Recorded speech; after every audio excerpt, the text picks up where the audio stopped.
नमस्कार प्यारे बच्चों।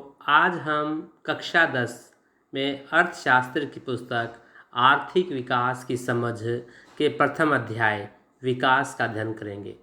इस अध्याय में हम एक एक अंक के जितने भी छोटे प्रश्न उत्तर बनते हैं हम उन पर चर्चा करेंगे। तो पहला प्रश्न है, विभिन्न देशों के आर्थिक विकास की तुलना करने के लिए सबसे महत्वपूर्ण मापदंड क्या है? तो इसका उत्तर है प्रति व्यक्ति आय, जिसे हम पर कैपिटा इनकम भी कहते हैं। प्रश्न नंबर 2, औसत आय या प्रति व्यक्ति आय क्या है? तो इसका उत्तर है किसी देश की कुल आय को कुल जनसंख्या से भाग कर देने से औसत आय, जिसे हम एवरेज इनकम भी कहते हैं, या प्रति व्यक्ति आय जो है उसे निकल आती है। तो हमें कुल आय को कुल जनसंख्या से भाग देना होगा। प्रश्न नंबर 3, संयुक्त राष्ट्र विकास कार्यक्रम united nation development programme UNDP द्वारा प्रकाशित मानव विकास रिपोर्ट विभिन्न देशों की तुलना किन कारकों पर आधारित है?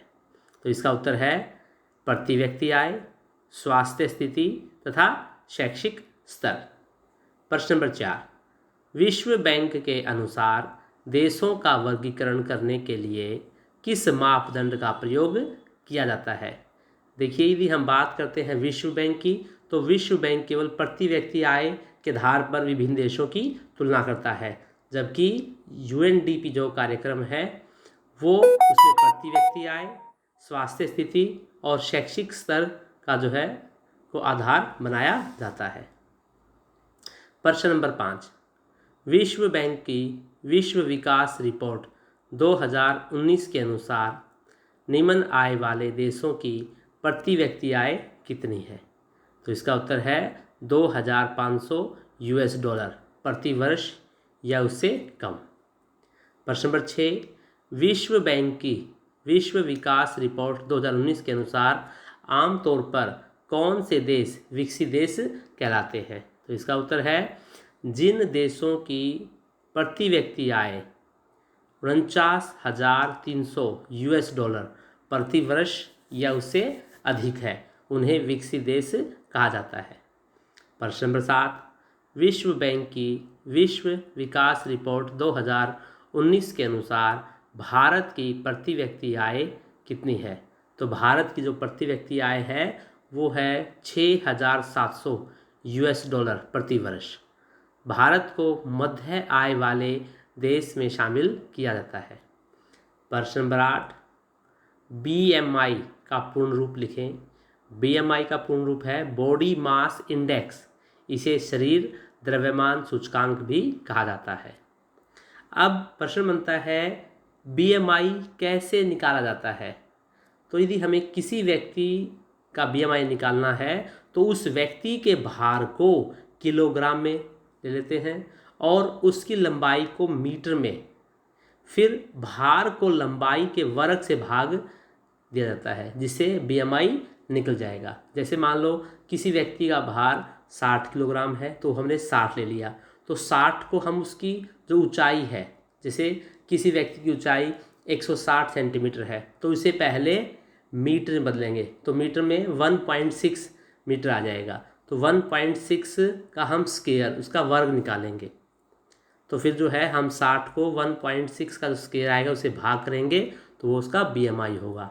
यदि बीएमआई यह संख्या 18.5 से कम है तो उस व्यक्ति को अल्प पोषित कहा जाएगा, और अगर यह जो संख्या निकल के आती है वो 25 से अधिक है तो उस व्यक्ति को अति भारित कहा जाएगा। प्रश्न नंबर 10, एचडीआई का पूर्ण रूप लिखें। ह्यूमन डेवलपमेंट इंडेक्स, मानव विकास सूचकांक। प्रश्न नंबर 11, मानव विकास सूचकांक एचडीआई की श्रेणी में कितने देश शामिल हैं? तो इसका उत्तर है 189 देश। मानव विकास सूचकांक एचडीआई में भारत का कौन सा पड़ोसी देश भारत से ऊपर है? इसका उत्तर है श्रीलंका। प्रश्न नंबर 13, शिशु मृत्यु दर इन्फेंट मॉर्टेलिटी रेट आईएमआर से क्या अभिप्राय है? तो उसका उत्तर है किसी वर्ष में पैदा हुए 1000 जीवित बच्चों में से 1 वर्ष की आयु से पहले मर जाने वाले बच्चों का अनुपात शिशु मृत्यु दर कहलाता है। प्रश्न नंबर 14, साक्षरता दर से क्या अभिप्राय है? तो 7 वर्ष और उससे अधिक आयु के लोगों में साक्षर जनसंख्या का जो अनुपात है उसे साक्षरता दर कहा जाता है।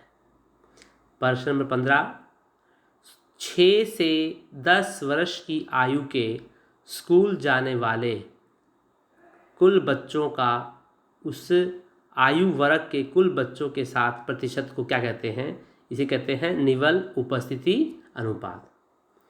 प्रश्न नंबर 16, केरल में शिशु मृत्यु दर कम क्यों है? इसका उत्तर है स्वास्थ्य और शिक्षा सुविधाएं तथा अच्छा बुनियादी ढांचा केरल में शिशु मृत्यु दर के कम होने का मुख्य कारण है। प्रश्न नंबर 17, किस प्रकार के संसाधनों को प्रकृति द्वारा फिर से भर दिया जाता है? तो अक्षय संसाधन या नवीकरणीय संसाधन, इन्हें जो है प्रकृति अपने आप भर देती है।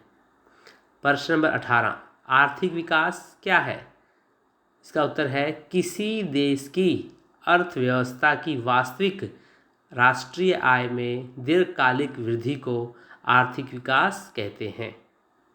प्रश्न नंबर 19, आर्थिक विकास का उद्देश्य क्या है?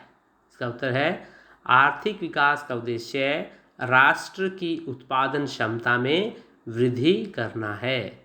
प्रश्न नंबर 20, राष्ट्रीय आय से आप क्या समझते हैं?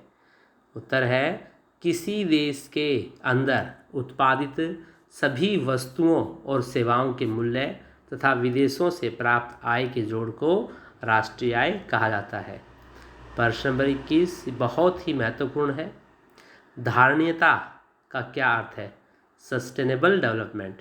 तो धारणीयता का अर्थ है पर्यावरण को हानि पहुंचाए बिना विकास करना। तो प्यारे बच्चों, मैंने कोशिश की है कि इस अध्याय में जितने भी छोटे प्रश्न बनते थे उनको शामिल किया है। मुझे आशा है कि आपको ये प्रश्नोत्तर समझ में आ गए होंगे। तो सब बच्चे इन प्रश्नोत्तरों को ध्यान से पढ़ें, इनको याद करें, तो आपके जो है एग्ज़ाम में बहुत काम आएंगे। धन्यवाद।